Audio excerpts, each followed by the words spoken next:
তোমাদের জন্য আবারও উচ্চ মাধ্যমিকের জিতুজুলি দেবাশিস হাই স্কুলের যে পলিটিক্যাল সায়েন্সের পরীক্ষাটি হয়েছে তার উত্তরপত্র নিয়ে চলে এসেছি, এমসিকিউ এবং এসিকিউ। তো চলো, প্রত্যেকের কতগুলি ঠিক হয়েছে তোমরা প্রত্যেকে মিলিয়ে দেখে নাও। তো প্রথম যে প্রশ্নটি ছিল সেটি হলো পঞ্চশীল চুক্তি স্বাক্ষরিত হয়। তো দেখো এর যে সঠিক উত্তর সেটি হয়ে যাবে অপশান সি, 1954 সালে। তারপর দেখো পরের যে প্রশ্নটি রয়েছে সেটি হলো সম্মিলিত জাতিপুঞ্জের সনদে নীতি সংখ্যা কত বা কটি? এর উত্তরটি হয়ে যাবে সম্মিলিত জাতিপুঞ্জের সনদে নীতি সংখ্যা হলো 111টি, অপশন বি, এটি সঠিক উত্তর। তারপর দেখো পরের যে প্রশ্নটি রয়েছে সেটি হলো পৌরসভার নির্বাচিত প্রতিনিধিদের বলা হয়। এখানে দেখো এই সঠিক উত্তরটি যে অপশনে কাউন্সিলর বলা হয়। তারপর যে পরের প্রশ্নটি রয়েছে সেটি হলো গ্রাম পঞ্চায়েতের প্রথম সভা আহ্বান করেন। এটির উত্তরটি হয়ে যাবে অপশন বি, বিডিও। তারপর দেখো সাধারণ সভার বর্তমান সদস্য সংখ্যা কত? এর সঠিক উত্তর হয়ে যাবে অপশন ডি, 193। তারপর দেখো পরের যে প্রশ্নটি রয়েছে সেটি হলো অর্থ বিল প্রথম উপস্থাপিত হয় কোথায়? এটি লোকসভায়। লোকসভা এবং রাজ্যসভা দু জায়গাতে হয়, তবে প্রথম উপস্থাপিত হয় লোকসভায়, কিন্তু তারপর অনুমোদন দেয় রাজ্যসভায়। তারপর দেখো পরের প্রশ্ন যেটি রয়েছে সেটি হলো সম্মিলিত জাতিপুঞ্জের পূর্ববর্তী সংস্থাটির নাম কি? এর সঠিক উত্তরটি হয়ে যাবে অপশন সি, জাতিসংঘ। তারপরে যে প্রশ্নটি রয়েছে সেটি হলো জেলা পরিষদের প্রশাসনিক প্রধান হলেন। জেলা পরিষদের এটি হবে সভাধিপতি, অপশন ডি এর সঠিক উত্তর। তারপরে কেন্দ্রীয় মন্ত্রিসভা দায়িত্বশীল থাকে কার কাছে? এর উত্তরটি হয়ে যাবে অপশন বি, লোকসভার কাছে। তারপর দেখো পরের যে প্রশ্নটি রয়েছে সেটি হলো মার্কিন যুক্তরাষ্ট্রের আইনসভাকে কী বলা হয়? এর উত্তরটি হয়ে যাবে কংগ্রেস, অপশন এ। 10 নম্বরের যে প্রশ্নটি রয়েছে তার সঠিক উত্তর হয়ে যাবে অপশন এ। তারপর দেখে নাও পরের যে প্রশ্নগুলি রয়েছে 11 নম্বর দাগে যে প্রশ্নটি রয়েছে সেটি দেখে নাও শান্তির জন্য ঐক্য প্রস্তাব সাধারণ সভায় গৃহীত হয়। এর সঠিক উত্তরটি হিসেবে অপশন সি এর সঠিক উত্তর 1950, অপশন সি। তারপর দেখো পরের যে প্রশ্নটি রয়েছে সেটি হলো পঞ্চায়েত ব্যবস্থার ড্যাশ স্তর হলো পঞ্চায়েত সমিতি। দেখো এখানে পঞ্চায়েত সমিতি প্রথমে যেটি রয়েছে সেটি হলো গ্রাম পঞ্চায়েত, পঞ্চায়েত সমিতি, তারপরে জেলা পরিষদ, মানে এখানে দ্বিতীয় পঞ্চায়েত সমিতি, এটি হচ্ছে দ্বিতীয়, আর তৃতীয় হচ্ছে জেলা পরিষদ। তো এখানে দ্বিতীয় স্তর হলো পঞ্চায়েত সমিতি। তারপর দেখো পরের যে প্রশ্নটি রয়েছে সেটি হলো ঠান্ডা বায়ু শব্দটি প্রথম প্রয়োগ করেন। তো এই সঠিক উত্তরে যে অপশন এ, বার্নার্ড বারুচ।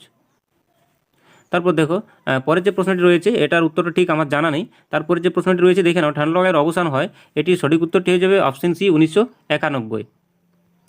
তারপর দেখো পরের যে প্রশ্নটি রয়েছে সেটি হলো সংসদের উভয় কক্ষের যৌথ অধিবেশনে সভাপতিত্ব করেন কে?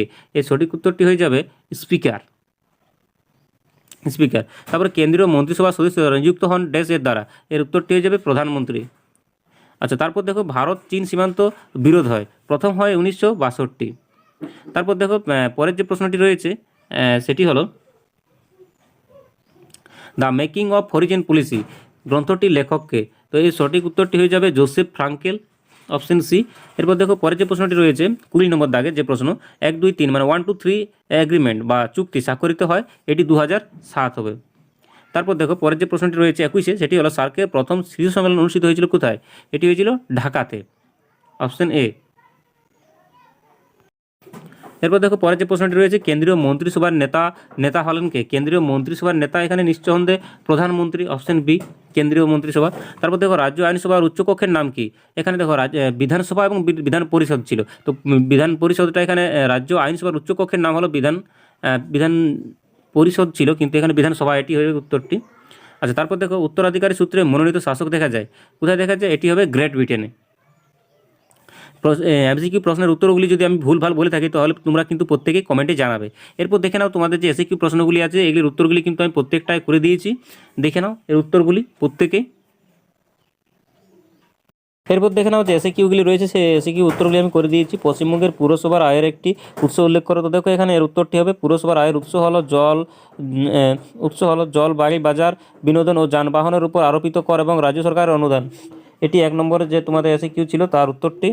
এরপর দেখে নাও এর একটা অথবা ছিল, সেই অথবাটা দেখে নাও পশ্চিমবঙ্গে ন্যায় পঞ্চায়েত আছে কি? এটা ছিল অথবা। এখানে উত্তর হয়ে যাবে হ্যাঁ। তো দেখো এভাবে তোমরা লিখলেও নাম্বার পাবে।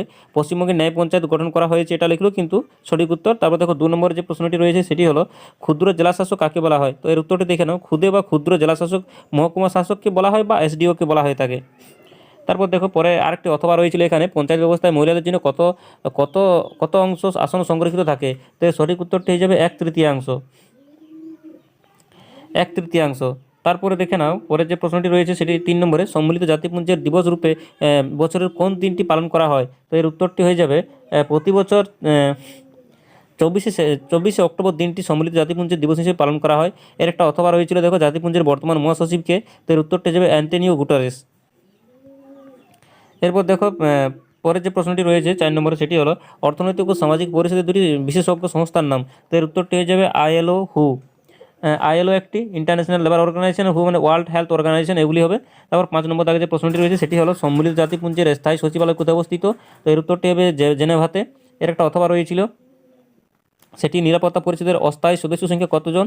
তো দেখো মোট 15টি আছে, তার মধ্যে 5টি স্থায়ী এবং 10টি অস্থায়ী। তো এখানে 10টি অস্থায়ী। তারপর পরের যে প্রশ্নটি রয়েছে সেটি হলো নিরাপত্তা পরিষদে ভেটো প্রদানের ক্ষমতা আছে এমন দুটি রাষ্ট্রের নাম লেখো। তো দেখো এখানে এর উত্তরটা আমি করে দিয়েছি। যুক্তরাষ্ট্র, চীন, রাশিয়া ও ফ্রান্স, এই দেশগুলি নিরাপত্তা পরিষদের স্থায়ী সদস্য, তারা প্রত্যেকে ভেটো ক্ষমতা প্রয়োগের অধিকার তাদের রয়েছে। এরপর দেখো পরে যে প্রশ্নটি রয়েছে সেটি হলো 7 নম্বরে, সমমর্যাদা সম্পন্ন ব্যক্তিদের মধ্যে অগ্রগণ্য কাকে বলে অভিহিত করা হয়। তো দেখো এর উত্তরটি হয়ে যাবে প্রধানমন্ত্রীকে।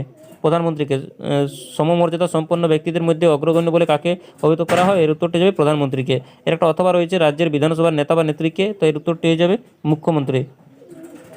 তারপর দেখো 8 নম্বর দাগে যে প্রশ্নটি রয়েছে সেটি হলো ভারতের কোন প্রধানমন্ত্রী 1927 সালে শ্রীলঙ্কার সাথে শান্তি চুক্তি করেছিলেন। তো দেখো এর উত্তরটি হয়ে যাবে রাজীব গান্ধী।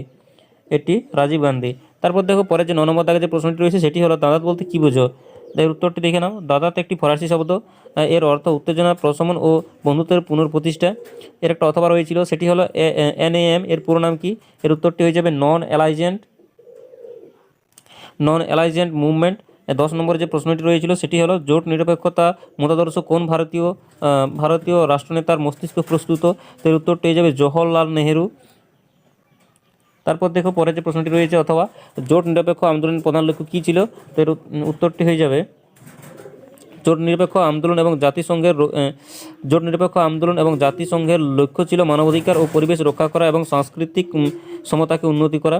এরপর দেখে নাও 11 নম্বর দাগে যে প্রশ্নটি রয়েছিল SEQ, সেটি হলো দ্বিমেরু কেন্দ্রিক রাজনীতি বলতে কী বোঝায়। এর উত্তরটি যাবে দ্বিতীয় বিশ্বযুদ্ধের পর আমেরিকার নেতৃত্বাধীন ও পশ্চিমী রাষ্ট্রজোট ও সোভিয়েত রাশিয়ার নেতৃত্বাধীন সমাজতান্ত্রিক রাষ্ট্রজোটের দ্বারা যে রাজনীতি সৃষ্টি হয়েছিল তাকে বলা হয় দ্বিমেরু কেন্দ্রিক রাজনীতি। এরপর দেখো 12 নম্বর যে প্রশ্নটি রয়েছিল সেটি হলো ন্যাটো, NATO, এর পুরো নাম কি। এর উত্তরটি হয়ে যাবে নর্থ আটলান্টিক ট্রিটি অর্গানাইজেশন। তারপর 13 নম্বর দাগে যে প্রশ্নটি রয়েছিল সেটি হলো ভারতের মৌলিক অধিকার বলবৎ করার জন্য যে কোনো দুটি লেখ এর নাম উল্লেখ করো, মানে ধারা আর কি। তো দেখো এখানে এর উত্তরটি হবে সমতার অধিকার অনুচ্ছেদ নম্বর এখানে 14 থেকে 18, তারপরে স্বাধীনতার অধিকার অনুচ্ছেদ 19 থেকে 22 নম্বর, এবং শোষণের বিরুদ্ধে অধিকার ধারা হচ্ছে 23 থেকে 24, এবং ধর্মের স্বাধীনতার অধিকার অনুচ্ছেদ হচ্ছে 25 থেকে 28 নম্বর। এরপর দেখো 14 নম্বর দাগে যে প্রশ্নটি ছিল সেটি হলো আমলা কাদের বলা হয়। এর উত্তরটাই যাবে সরকারি কর্মচারীদের আমলা বলা হয়। 15 নম্বর দাগে যে প্রশ্নটি ছিল সেটি হলো সরকারের কোন বিভাগ অর্ডিন্যান্স জারি করতে পারে। তো এর উত্তরটি যাবে শাসন বিভাগ। তারপর দেখো 16 নম্বর সর্বদয়, এখানে আমার স্পেলিংটা একটু ভুল হয়েছে, এটি সর্বোদয় হবে। লাস্টে যে প্রশ্নটি ছিল সর্বোদয়, এটি কিন্তু আমার একটু ভুল হয়ে গেছে, সর্বদা হয়ে গেছে। কিন্তু সর্বোদয় ধারণাটি কার, এটি গান্ধীজির মস্তিষ্ক প্রস্তুত ধারণা।